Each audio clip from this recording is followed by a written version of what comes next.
Aujourd'hui, il ne s'agit plus d'être meilleur au monde en termes de performance économique, mais d'être meilleur pour le monde en termes de performance sociale et environnementale.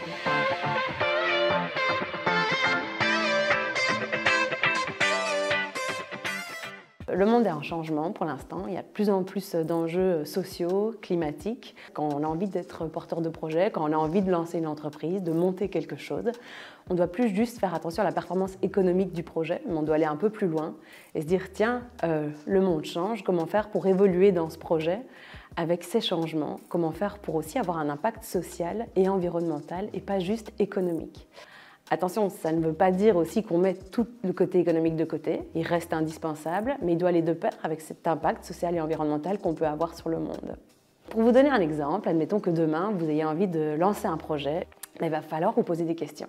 Quand vous êtes face à votre BMC et que vous devez remplir cette case de performance sociétale, qu'est-ce que vous allez vous demander? Vous allez vous dire quel est l'impact que mon projet a sur tout ce qui m'entoure.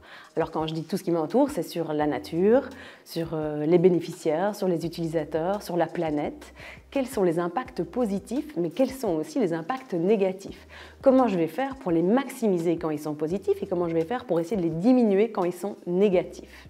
Mais donc, quand on pense en termes d'impact environnemental ou impact en général au niveau de la santé des gens, etc., qu'on veut avoir, on s'est toujours dit qu'avec Good Move, on voulait atteindre une taille très importante, mais avec un projet qui amène du sens aussi bien pour les gens que pour la planète.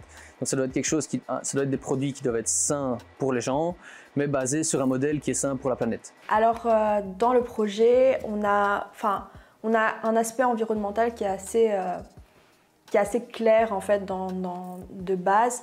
C'est que nous, on vise à récupérer ce qui est destiné à être jeté et de réutiliser et de le transformer dans l'idée de en fait, lui donner une seconde vie, lui donner une seconde chance et éviter tout simplement soit qu'il finisse dans des décharges ou quoi, ou bien qu'il finisse dans un processus de recyclage qui en fait consomme de l'énergie alors qu'on pourrait faire sans. En fait, c'est tout simplement ça.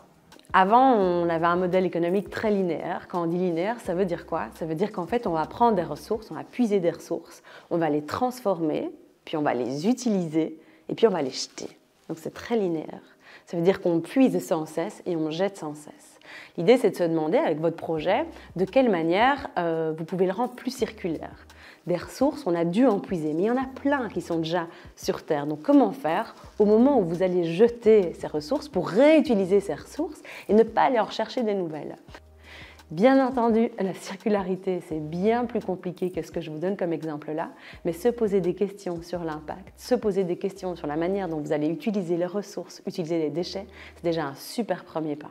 Donc en fait, on s'est rendu compte, par exemple, notre packaging, on aurait pu prendre un packaging en plastique classique. On a décidé d'aller vers du PLA qui est fait à base végétale, qui coûte beaucoup plus cher que le plastique classique, mais on le sait que pour les personnes qui cherchent ce type de produit-là, savoir qu'on a recherché un packaging écologique, c'est important pour eux.